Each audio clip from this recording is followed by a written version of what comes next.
Hello and welcome to Startup Street. I'm Arundhati Ramnan and with me is Shruti Mishra and Ritu Singh. These are the top headlines from the startup world. Lenders of EdTech startup Byju's have asked the company to repay part of the $1.2 billion loan immediately. A Bloomberg report suggested that the lenders accused the company of violating terms, including the September deadline for filing its FY22 results. Sam Bankman-Fried, the former CEO of the bankrupt crypto exchange FTX, arrested in the Bahamas after a request by the United States. Now he faces multiple charges, including conspiracy to commit securities fraud and money laundering. Binance halts withdrawals of a major stablecoin, USDC, after it reportedly saw $2 billion worth of outflow in the last 24 hours as the crypto exchange and its CEO, Changpeng Zhao, risk facing criminal charges for money laundering. After a failed rollout last month, Twitter relaunches its blue tick subscription service and includes new features with a gold tick for businesses and a grey one for political accounts, a blue tick badge for other users who pay the monthly subscription fee. Cybersecurity startup Safehouse Tech raises $6 million in pre-Series A funding round led by billionaire investor Gonpo Sering and a consortium of HNIs. This recent investment takes the total funds raised by Safehouse to $9 million till date. Those are the headlines we are tracking for you this evening. My guest today is the first Indian-American founder and CEO in Silicon Valley to take a venture-backed company public on the NASDAQ. He then became a high-profile super angel while co-founding and leading TIE, or the Indus Entrepreneurs, into the largest global mentoring network for Indian entrepreneurs. In 2007, he co-founded Inventus to institutionalize his high-conviction early-stage approach to help founders build category-defining companies. This 77-year-old Silicon Valley veteran has invested in more than 50 startups to date and led venture financing in at least 23 startups, where he also served on their boards. 6 of his portfolio startups have gone public so far, including Policy Bazaar and Nutanix. He's currently the co-founder and managing director of global investment firm Inventus Capital Partners and Silicon Valley Quad. Joining me now is Kanwal Rekhi, who's currently in India for the TIE Global Summit. Mr. Rekhi, welcome to Startup Street. You've seen quite a few cycles of downturn in the startup market. How are you reading into the current funding winter? What's different this time? Also, how do you expect this phase to pan out in the growth stages?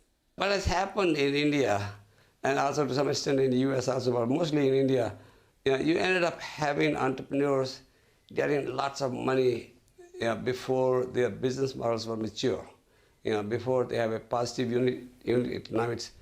So they got the money to scale up. When you scale up a company which does not have a positive unit economics, you also scale up losses. And that's what has happened. We have companies after companies which have done high growth. But they, in my opinion, when the winter sets in and the money is not available, not many of them will survive. I've been through the dot-com burst. Yeah. And I've been through several down cycles. The money, the capital is hard-nosed. Eventually the investors need in the return, not they want their money back, but they also want a decent risk-adjusted returns. So when companies like Paytm and all these companies go public, they don't have a working business model that shows to me that they will eventually make money. Okay. And of course, they lost 75% of their valuation. So there were 2 people, the SoftBank, Sonsan, and the Tiger. Yes, sir. I was about to come to that. You recently spoke to Money Control and you said, and I quote, Tiger Global and SoftBank are the culprits. They are the bad guys. They brought all of the strategy and then went, everything is broken. They poured that massive amount of capital, end of quote. Sir, like most big investors, both SoftBank and Tiger Global are also not yet comfortable making new late-stage bets in India. What's your view on the whole take of growth at any cost strategy that became mainstream over the last couple of years? The reason I said that was there was a recent interview by with the head of Tiger Global in Wall Street Journal, and he said that he's pulling out of venture capital funds because the ecosystem is broken. I said, who brought that ecosystem? You guys seem like a bull in China shop, and you cannot give you cannot give growth capital to the entrepreneurs who still needs risk capital. And you cannot come up with artificial valuations. There's a need to put $1 billion and the entrepreneur doesn't want to dilute, so you end up giving a pretty massive valuation. Those things don't stand the test of time. And so in my opinion, eventually, your discounted cash flow models take over. And you cannot foist a company which doesn't have a working business model on what I call the retail investors, orphans and widowers, savings, by taking companies public. Yes. So I think it's not only these two funds, it's also the bankers. It's also the bankers, who took them public. Who are the culprits. Mr. Rekhi, what according to you is the magic pill, or should we call it the bitter pill, that founders and investors need to take to emerge from the current state stronger? What kind of conversations you're having with founders? Are they more realistic now? Not quite there yet, but they are getting there now. The money is becoming less and less available. And just to tell you, in my way of thinking, you need the seed round and A round to get your product ready and get your market proven. You have a minimally viable product, and you have figured the pricing that customers willing to pay, and you can see a positive unit economics emerging. You scale up to over time your fixed overhead, and so B and C rounds are designed to scale up, to get to the place where you have enough volume to overcome your fixed overhead. And beyond that one, you're ready to go public. I have a business that is profitable, and I need growth capital. I go into multiple cities, multiple geographies. So there is a money which I don't have to do if the winter sets in. I have an underlying profitable business,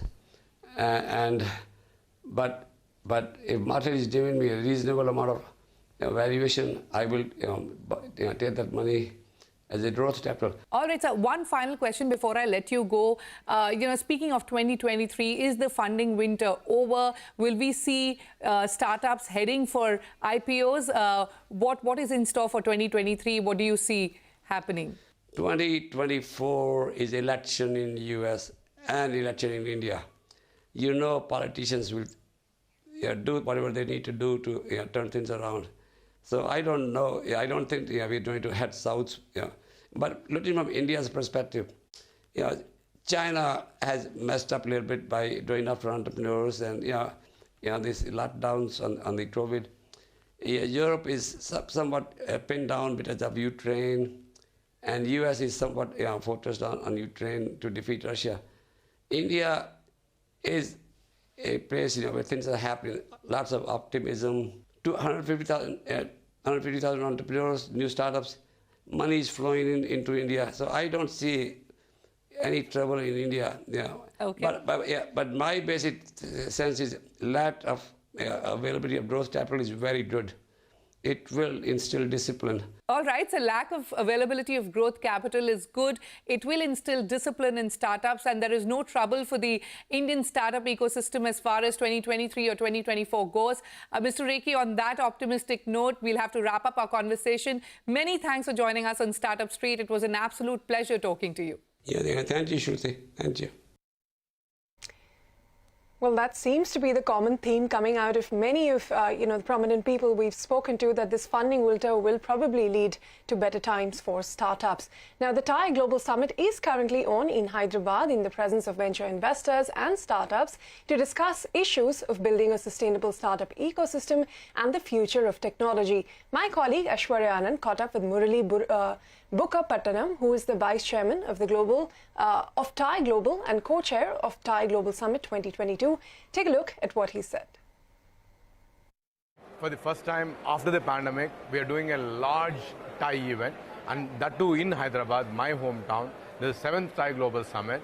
And when you see 3,000 plus people, right, thronging in the auditorium, in the halls of the convention center, this is the adrenaline rush. Take us through what is the aim behind the Thai Global Summit 2022, and take us what's happening behind the scenes. What are you gearing up for? See, Aishwarya, in general, Thai aim is to spread the virus of entrepreneurship, right?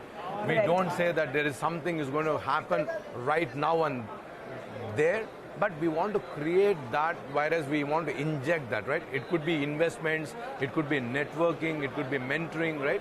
We want to create that deeper connections. And this Thai Global Summit is no different, right? While we are focusing technology entrepreneurship 2.0 as our main theme, we have 3 different tracks, right? We have a sustainability track, we have unicorn track, and then we have a future technology where we're discussing about metaverse, we're discussing about blockchains, whatever you, how the technology is going to disrupt the industry in next 10 to 15 years is what the overall theme of it, right? Now take us to the kind of representation that you've seen till now. How many startups, how many investors are going to be a part of this 3-day event?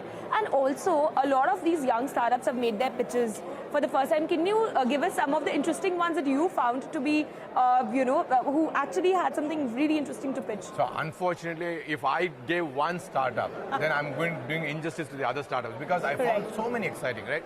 We had 1,100 startup applications which have come for our TGS 100 alone, right? And as you see, we have 3,000 plus people, and these are all, by the way, Aishwarya, these are all paid registrations. So the people have paid and be part of the event, right? So there is a Thai woman, there are about 37 Thai women finalists who have flown from different parts of the world to be part of it, right? We have TGS 100, we have Investor Connect, we have Investor Smash Up, we have a huge Thai Nurture Pavilion where hundreds of mentees are getting mentored. So super exciting, right? All right, one final question. Which sectors do you think are going to be massive in 2023, where you see immense potential? I think sustainability is one area where I see a lot of technological advances been happening, right? Then I talk about mobility, right? Urban planning is the other one where I see these are sectors which I think is going to have a significant impact. In general, I mean, anyway, India is doing extremely well in the software engineering side of it, not from just the development, but creating the top-class engineering products for the world. So I think these are the places where you will see India doing very well. And staying with action from TIE, now Recycle, a circular economy marketplace that offers end-to-end digital waste management solutions, is all set to improve the lives of 1 million waste pickers by 2025. Now, on the sidelines of the Thai Global Summit in Hyderabad, Aishwarya Anand caught up with the founder and CEO of Recycle to talk more on this initiative and how sustainability is the next big focus for startups. Take a look. I think in India there are roughly 4 to 5 million rag pickers who do all the dirty work of collecting the waste from our home, sorting it. They do it in a very, very informal way. If you look at their life, if you visit them, and we have visited them multiple times, it's like they are the most exploited people in the community. And at the bottom of the pyramid, their life is really miserable. So now we have scaled, we have understood the business economics. So one of the targets which we had kept under our Recycle Foundation, we have a Recycle Foundation, is to formalize a good percentage of these people. We've been bringing a digital intervention, so we got the app for them, through which they can sell the material directly to the place where they can get a better value. So one thing I learned in my entrepreneurship in the last 25 years is that any new technology, and thankfully today most of them are using smartphones. You'll be surprised, 60% of the rag pickers have smartphones. Our intent is to really go deep with them, bring them, make them formalize. So this informal nature of this industry has to change. And if that has to change, at least 25% of these 4 million, that is 1 million, we wanted to formalize by 2025, 26. All right. Now, you've raised funds in January last, that was $22 million. You have such plans for the company now. So, tell me that where did you allocate those funds? And also, will you be raising more capital in the coming year to grow and, scale the business? So the opportunity which we are tapping is so big. So we might have multiple rounds of investments, not just this, one more, or there will be many rounds of investment. The money which is raised has been used for hiring the right talent, making our technology much stronger, and we're a profitable company. Most importantly, we're profitable for last 2 financial years. This year also most probably will be profitable. So we're not a burning train where we're just burning the cash for acquiring customers, because we are a fundamentally economically strong unit economics on every transaction. So the idea basically is to redeploy money on new innovations. Like we have recently launched a deposit return system in Kedarnath. Could you share your profit numbers with us? Could you share, how has your revenue grown? How much have you reduced your cash burn rate? What has it been like? And any targets for FY23?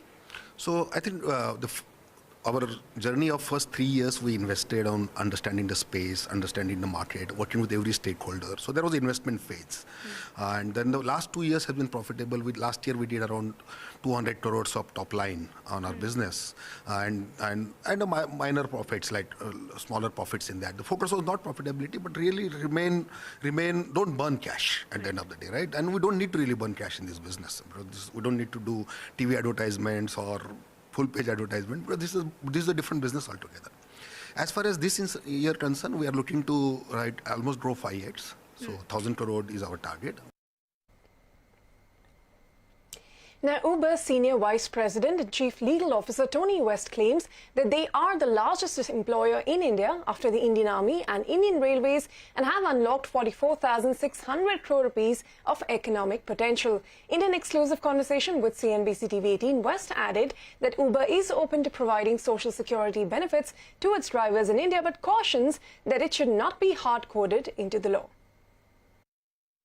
Well, it's definitely one that is on that trajectory to be a very profitable market, and that's going to be sustainable growth, sustainable profitability into the future. And that's one of the things that we're really excited about. Part of that comes from just the enormous scale of the business, right? I mean, we are the leading source or the largest source of livelihood creation behind the Indian Army and the Indian Railways. That, of course, is a great opportunity. It's also a great privilege and a great responsibility, something we take very, very seriously. On that note, it is time for us to head into a short break. But coming up next, tech-enabled global platform Unicus Consultech announces the launch of its operations by raising $12.5 million in a Series A funding round. The co-founder, Jamil Khatri, joins us on the hot seat. On the other side, stay tuned.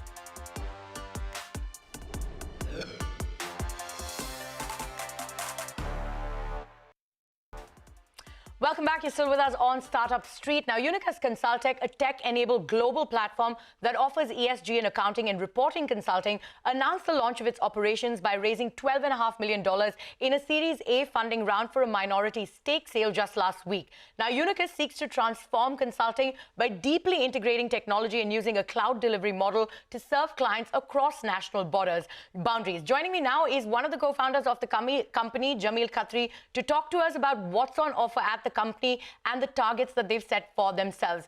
Jamil, thank you so much for joining us on the show. It's great to have you in the studio. Now, like I said, you commenced your business operations as you announced this fundraise. So explain to me, what is it that you do and who are you as a company? Yeah, so, we are a bunch of consulting leaders and we feel that there is an opportunity to differentiate the way consulting is done globally, and which is where our vision and purpose of change the way consulting is done comes in. We seek to do that in 4 ways. One is to integrate technology with consulting, which we feel has not been done enough. Right. Second is we believe that talent pools are global now, particularly in the post-COVID world, and that creates an opportunity for talent to serve clients across national boundaries. Third, we believe that consulting needs to be done independently of auditing and other regulated businesses, which prevents a conflict. And finally, we feel that talent wants to work in very specialized companies, which is why we are focusing on 2 areas, ESG and climate change and accounting advisory. And that makes us a hotbed for talent who wants to specialize in that area. Absolutely. And like you said, so essentially you're looking to transform consulting. So talk to me about what products or services that you're going to have on offer and how are you adding value to your consumers? Sure. I think 2 things. The two big areas of business, like I said, are ESG and climate change. Right. And second is accounting advisory. ESG is something which every company needs now because of either pressure from investors, from customers, from regulators, and therefore our entire offering around ESG is geared to enable companies to have a strategy around ESG, make sure that there is a plan to implement that strategy, make sure that companies are able to measure the impact in terms of how they are progressing on that journey, because there are many reporting frameworks globally against which you can do it, and finally use technology to make sure that companies have a good sense of how the ESG journey is progressing. Similarly, on the accounting advisory side, we know that finance functions are under a lot of pressure, particularly when they have to automate within the finance function, when they have to deal with complex kind of new regulations that come in. Right. And that's what we are geared to do across the key markets that we are focusing on. Well, Jamil, this is Ritu. Thanks for joining us. While I understand your focus has been on ESG, the market is quite dominated by the big four in consulting. And then, of course, there are the tier 2 players as well. What is really your moat, and how are you going to use these funds to differentiate yourself? Yeah. No, thanks for asking that, Ritu. I think first of all, this is a huge market opportunity, and it's not dominated by anybody. It's a $15 billion market across the United States, the Middle East, and India, which we are operating in. I think there is a clear differentiation that Unicus brings in, one, because of the depth of talent that we have. So my founding partner and the leader of this business has been in the business for 22 years. So she's kind of been through different stages of the ESG cycle. Second is, as I mentioned earlier, technology is a differentiator for us. So that makes sure that we are able to give an end-to-end solution to client, not just on the strategy, not just on the project planning, but the entire data part. And finally, because we are not bound by any national boundaries and we can actually work cross-border, our talent sitting in India, just like the IT industry has figured out a way to do an on-site offshore model to serve clients globally, Unicus is in a very different position to do that as well for clients in markets like the United States and the Middle East. So are those going to be your focus markets, Jamil, the United States and the Middle East, or will India play a bigger part in your plans? Where do the bulk of the revenues come from?